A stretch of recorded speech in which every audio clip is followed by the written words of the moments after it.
First contact with an improving defense. October 14th, 1943. 26,000 feet over Schweinfurt, Germany. Cold presses through the aluminum skin of the B-17 as if the sky itself is trying to claw its way inside. Frost feathers along the cockpit glass. The four Wright Cyclone engines hammer the thin air in uneven rhythm, each vibration traveling through the bomber's frame and into the bones of the men strapped inside. The aircraft is named Lucky Lady 2, chalked hastily beneath the cockpit window by a crew chief who did not believe in luck, only maintenance. Captain Robert Morgan grips the yoke, oxygen mask tight against his face.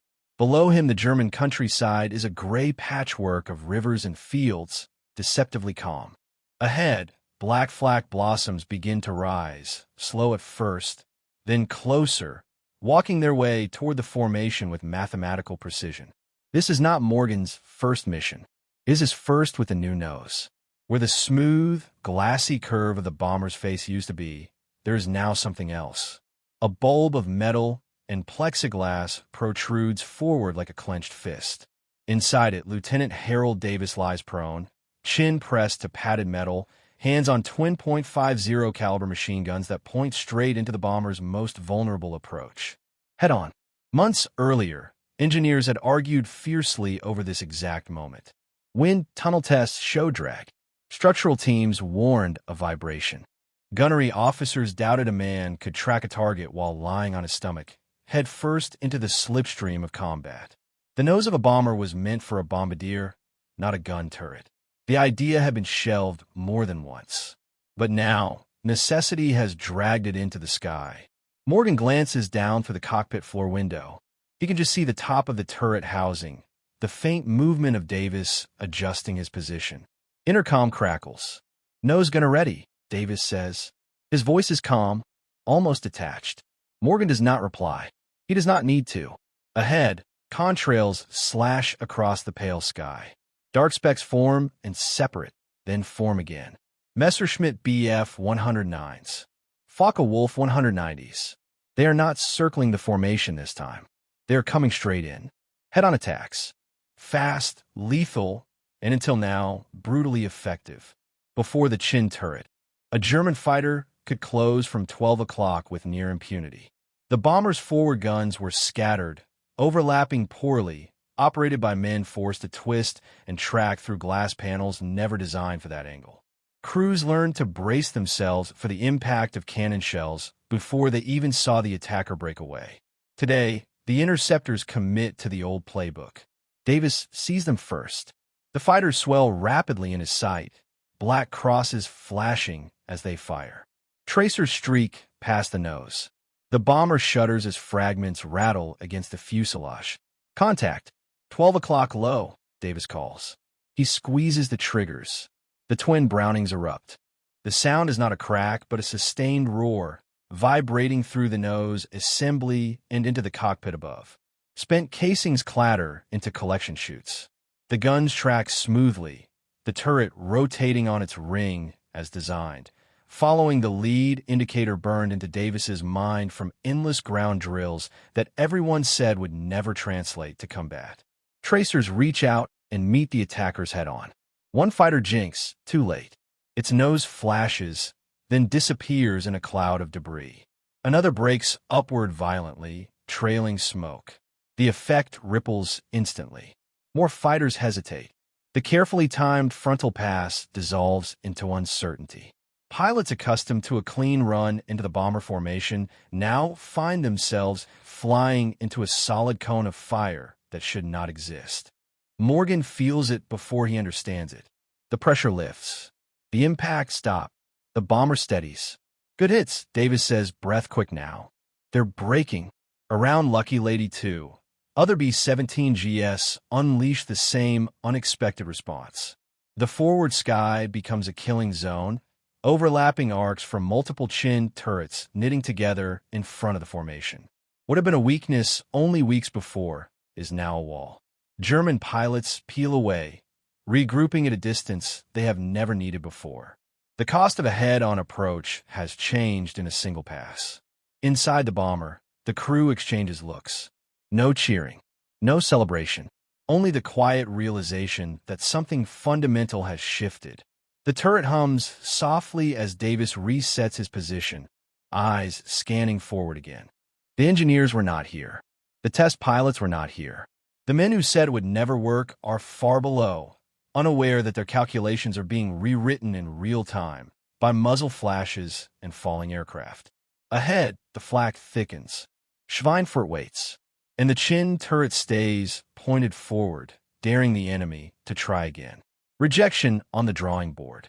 Months earlier, far from the frozen air over Schweinfurt, the argument had unfolded under bright lights and cigarette smoke. February 1943.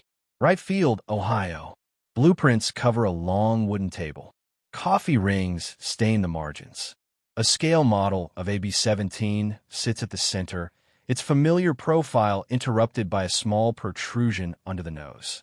Engineers stand shoulder to shoulder with officers from the Army Air Forces, hands in pockets, arms crossed, tempers thin. The problem is obvious to everyone in the room. Head-on attacks are killing bombers. Combat reports from the 8th Air Force pile up daily. Crews describe the same pattern over and over. German fighters come straight in, firing at close range before breaking away beneath the formation. Losses are mounting. The forward defense of the bomber is inadequate, and everyone knows it. What they do not agree on is the solution. The proposed Chin turret looks wrong from every angle. It disrupts the airflow. It adds weight forward to the center of gravity. It complicates maintenance. It forces a gunner into a prone position that no bomber crew has ever used operationally. Wind tunnel data is passed around. Drag coefficients increase. Vibration spikes appear at certain airspeeds. One engineer taps the graph with a pencil and shakes his head. This will rattle itself apart, he says. Or worse, it will shake the nose structure until it cracks. A gunnery officer raises another issue. You're asking a man to aim twin 50 calibers while lying flat, head forward, exposed to flak and collision risk. He will be disoriented. He will not track targets effectively. In theory, this looks clever. In practice, it will not hit anything. There are nods around the table. The idea is not new. Variants have been sketched before. They were all dismissed for similar reasons. Bombers are not fighters. They survive by formation and overlapping fire, not by redesigning the nose every time the enemy adapts. But the enemy has adapted faster than doctrine. A major from the 8th Air Force clears his throat. He has flown missions. His jacket smells faintly of oil and cold air. Gentlemen, he says, we are losing aircraft faster than we can replace crews. The Germans have figured out where we are blind. They are not afraid of head-on passes anymore. If we do nothing, they will keep killing us from 12 o'clock. He points at the model. That turret puts fire exactly where we need it. Someone counters immediately. And if it ruins performance? If it slows the aircraft? If it reduces range? The major does not hesitate. Dead crews do not need range. Silence follows. The words hang in the room longer than anyone expects. Testing continues, reluctantly. A prototype turret is fitted to a modified B-17F. Ground crews complain about access panels and ammunition feeds. Pilots report heavier control forces during takeoff. The vibration data remains concerning. During one test flight, a gun jams briefly due to feed alignment issues. Another flight reports frost buildup around the turret housing. Each problem becomes ammunition for those who want the idea buried. But combat reports from Europe keep arriving. March 1943. Bremen. Regensburg. Kiel. More head-on attacks. More aircraft lost before they even reach the target. Survivors describe seeing German pilots flying directly into the formation, confident and precise. In one report, a navigator writes that he could see the face of a German pilot through the windshield before the shells hit. The urgency becomes impossible to ignore. By late spring, the decision is forced not by confidence, but by desperation. Production lines are already rolling. The B-17G variant is coming online with multiple improvements. The Chin turret is added to the list, quietly, without ceremony. No one calls it a triumph of design. It is labeled a calculated risk. Training units scramble to adapt. Gunners learn the prone position on the ground, lying on wooden frames, sighting at moving targets dragged across fields by trucks. Some complain of neck strain. Others struggle with orientation. A few take to it immediately, finding the forward view intuitive, almost natural. Lieutenant Harold Davis is one of them. At gunnery school, instructors watch him track targets smoothly, anticipating movement rather than chasing it. He learns to judge closure speed by instinct, to fire short bursts, to correct without overthinking. He does not talk much. He simply performs. When his crew receives a B-17G assignment, they notice the turret immediately. Looks like a shark nose, the engineer jokes. Davis runs his hands over the controls the first time he climbs into it. The space is tight, intimate. The forward view is unlike anything else on the aircraft. No propellers, no wings. Just sky. By the time Lucky Lady 2 lifts off on her first combat mission with the turret installed, the men who argued against it have already moved on to other projects. They do not see the German fighters hesitate for the first time. They do not hear the sudden change in radio chatter when interceptors break off earlier than expected. They do not feel the subtle shift inside the bomber when a long-accepted vulnerability is finally addressed. That understanding comes later, measured not in graphs or memos, but in survival rates. Over Schweinfurt, the Germans regroup and try again, testing the new defense from different angles. Davis tracks them patiently, waiting. The turret hums. The lesson is not finished yet. The sky learns a new rule. The German fighters return 5 minutes later, but they do not come the same way. Captain Morgan feels it before anyone says a word. The formation tightens slightly, instinctively, as if the bombers themselves sense the shift. Engines drone at steady power. Oxygen masks hiss softly. Somewhere in the distance, flak guns adjust their aim. Multiple contacts, the radio operator reports. High right. This time the interceptors slide in from above and offset, angling toward the lead ships. They test the edges of the formation, probing for a weak seam. It is careful flying, disciplined, the work of pilots who have learned to survive American bombers by reading their blind spots like a map. But the map has changed. Davis rotates the chin turret upward, the motors responding smoothly. The turret was designed to elevate farther than most engineers expected it would be used. On paper, the angles overlapped awkwardly with other gun positions. In practice, they interlock. Tracers arc upward as he fires a short burst, not to kill, but to warn. One fighter snaps away immediately. Another hesitates just long enough for waist gunners on a neighboring bomber to open up. The sky fractures into intersecting cones of fire. Inside Lucky Lady 2, the crew feels the rhythm change. There's less frantic shouting, fewer overlapping calls. The threat is still there, but it is no longer invisible until the last second. Attacks are spotted earlier. Engagements happen farther out.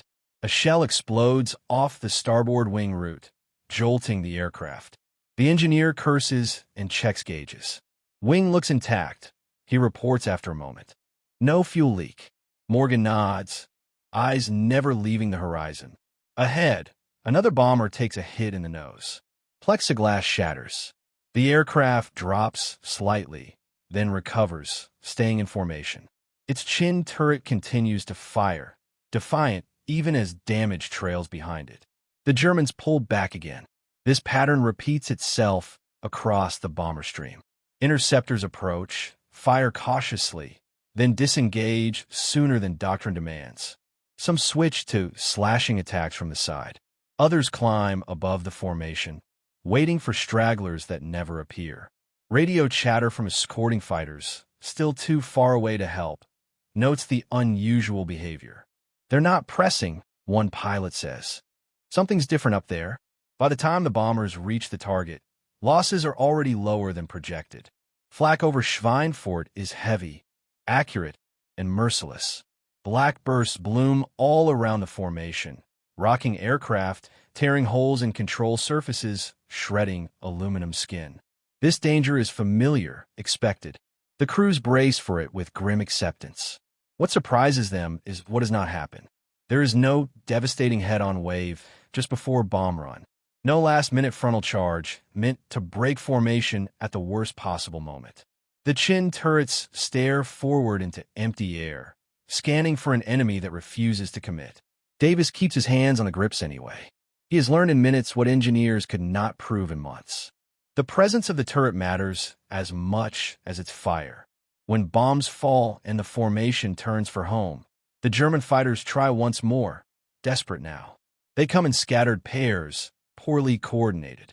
One makes the mistake of lining up directly ahead of Lucky Lady 2. Davis fires without hesitation. The fighter explodes, so close that fragments rattle against the turret housing. The shockwave jolts the bomber. For a split second, the sky ahead is filled with fire and debris. Then is gone. On the return leg, the crew finally allows themselves to speak about it. "That thing saved us," the waistgunner says quietly, nodding toward the nose. No one argues. Back in England, intelligence officers collect reports. Maintenance crews inspect aircraft. They find chipped paint, cracked panels, blood in unexpected places. But they also count something else. More bombers returning than expected. Within weeks, patterns emerge. Missions flown by B-17GS with chin turrets show a measurable reduction in losses during the inbound phase. German pilots begin avoiding direct approaches entirely when possible. New tactics are attempted, but none regain the old efficiency. The turret that was supposed to be a liability has become a deterrent. Engineers receive the data with mixed emotions. Some are relieved. Others are quietly unsettled. The numbers contradict the models. The vibration issues exist, but they are manageable. The drag penalty is real, but acceptable. Combat has answered the question the laboratory could not. In the sky over Germany, the bomber has learned how to look forward and fight back. Adaptation and acceptance. November 1943. RAF Bassingbourn, England. The morning air smells of wet grass, fuel, and burnt coffee. Bombers line the perimeter track, their noses glinting faintly in the weak sun. The difference is unmistakable now. Almost every aircraft carries the same blunt protrusion beneath the cockpit. What once looked experimental now looks standard. Ground crews no longer joke about it. They know what it means. Inside a drafty briefing hut, crews listen as an intelligence officer outlines the day's mission. Maps are pinned up. Target photos are passed around. Enemy fighter concentrations are marked in red grease pencil. When the officer mentions expected interceptor activity, there is less visible tension than there used to be. No one believes they are safe, but they believe they have a chance. Gunners receive special attention during training cycles. The chin turret position is now considered critical. Instructors emphasize anticipation, range estimation, and discipline. Overconfidence is discouraged. The turret is not a shield. It is a tool. Lieutenant Davis stands behind a newer gunner, correcting his grip, adjusting his sight picture. "Do not chase," he says. "Let them fly into it." The words spread quickly through the units. German pilots feel the change just as clearly. Luftwaffe after-action reports begin to mention increased losses during frontal attacks. Pilots complain that bomber formations seem to spit fire directly into their approach paths. Requests are made for heavier armament, rockets, anything that allows engagement from outside the deadly zone ahead of the bombers. Tactics shift. Attacks from above and behind become more common. Coordinated assaults attempt to overwhelm multiple gun positions at once. But these require time, fuel, and precision that Germany can no longer easily afford. The chin turret has not made the bomber invincible, but has removed the enemy's easiest kill. On December missions, escort fighters begin to rendezvous earlier. The bombers arrive at the meeting point in tighter formation, with fewer gaps caused by early losses. This, in turn, makes the escorts more effective. A feedback loop forms. Survivability improves. Morale follows. In maintenance hangars, armorers refine ammunition feeds. Engineers issue small modifications to reduce vibration. Field fixes solve problems faster than formal redesigns ever could. The turret matures in real time, shaped by use rather than theory. Not every crew loves it. Some pilots complain about forward visibility during landing. Some gunners still struggle with the prone position, especially on long missions. A few aircraft suffer turret malfunctions at the worst possible moments. But the overall verdict is no longer in doubt. By early 1944, bomber crews refer to older aircraft without chin turrets with a mixture of respect and disbelief. They cannot imagine flying into Germany without forward firepower. Veterans remember doing exactly that.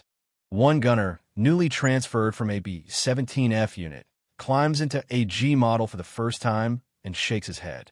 "We were naked up there," he says quietly. Combat continues to refine the lesson. Enemy losses rise. Interceptors burn fuel maneuvering instead of attacking. Bombers reach targets they once turned away from. The chin turret does not end the air war. It does not even solve every tactical problem, but it shifts the balance just enough. In offices back in the United States, production schedules are adjusted. The turret becomes non-negotiable. New bombers roll off the line with it installed by default. Retrofits are rushed where possible. What began as a controversial experiment becomes doctrine. And still, every time a formation assembles, the men remember that first mission when the turret's value was unproven, when the sky taught them otherwise, when the enemy adjusted and failed. January 11th, 1944. 25,000 feet over Ostersleben, Germany. The bomber stream stretches from horizon to horizon, a slow-moving river of metal and vapor. Engines roar in steady formation, exhaust flames flickering pale blue in the cold. Below, the landscape is white with frost. Captain Morgan is flying lead ship again.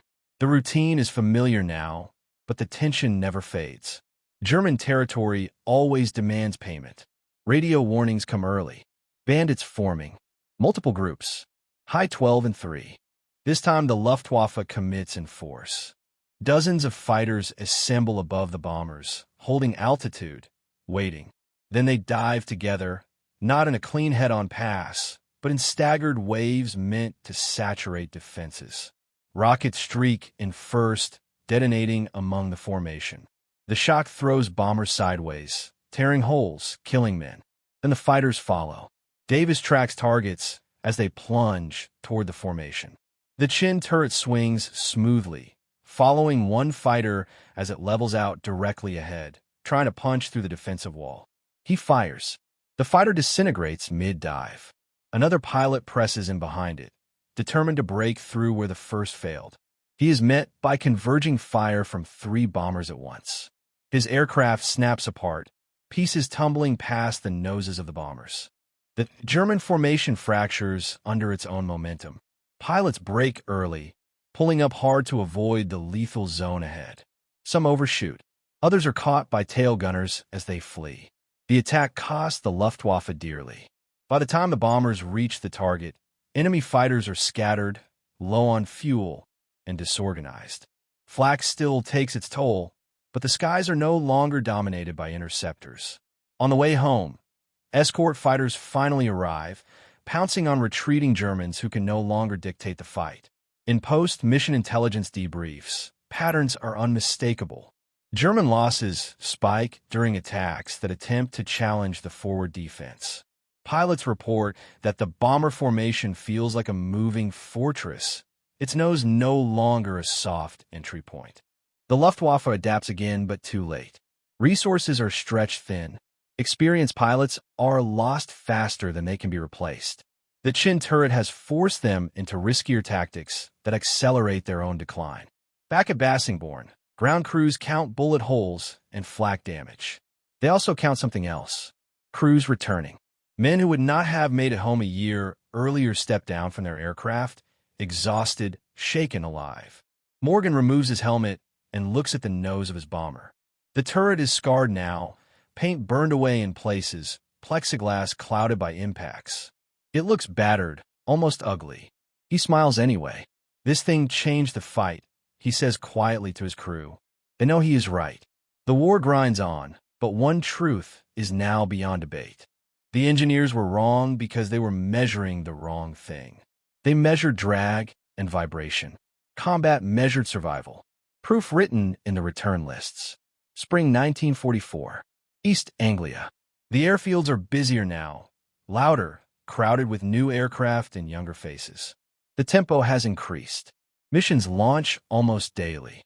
Targets push deeper into Germany. The bombers no longer turn back as often. They press on, sustained by escort fighters and by hard lessons learned in blood. On the operations board, chalk marks show a gradual change that no speech announces.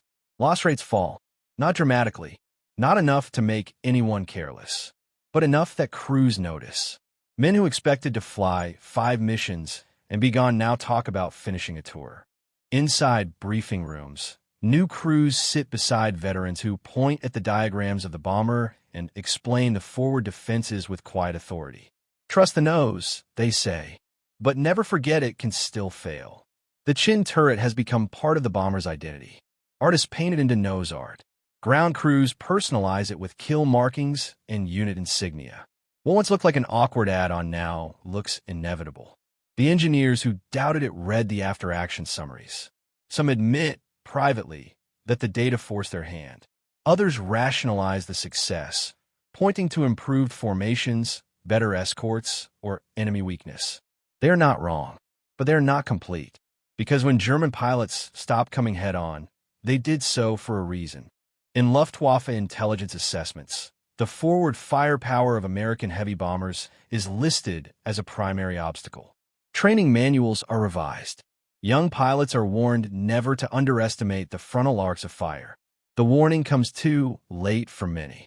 On a clear day in May, Lucky Lady 2 returns from her final mission of the tour. The crew is thinner now.